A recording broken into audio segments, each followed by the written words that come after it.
chapter 88, verse 18. Psalms chapter 88, verse 18. You have caused my beloved and my friend to shun me. My companions have become darkness. నా ప్రియులను స్నేహితులను నీవు నాకు దూరముగా ఉంచి ఉన్నావు. చీకటియే నాకు బంధువర్గమాయెను. నా ప్రియులను నా స్నేహితులను నీవు నాకు దూరముగా ఉంచి ఉన్నావు.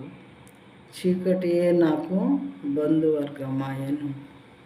మరి మనం దేవునికి వ్యతిరేకమైనటువంటి కార్యాలు చేసినప్పుడు దేవుడు ఈ రకంగా మనల్ని శిక్షించి మరలా దారికి తెచ్చుకునే వారుగా ఉంటారంట. ప్రియమైన వాళ్ళారా, దేవునికి ఏమాత్రం మనం ఇష్టం లేకుండా జీవించినప్పుడు ఆయన ఆజ్ఞలు కట్టడలు ఇవి ఫాలో అవ్వనప్పుడు మనకి ప్రియమైన వ్యక్తులందరినీ, మన స్నేహితుల్ని లేదా మన ఫ్యామిలీ మెంబర్స్ని, మనకి ఇష్టమైన తెలిసిన ప్రతి ఒక్కరిని కూడా దూరం చేస్తాడంట.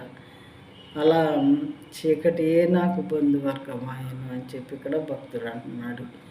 మనం దేవునికి ప్రియమైన వారుగా ఉండాలి అంటే ఆయన ఆజ్ఞల్ని మనం పాటించాలి.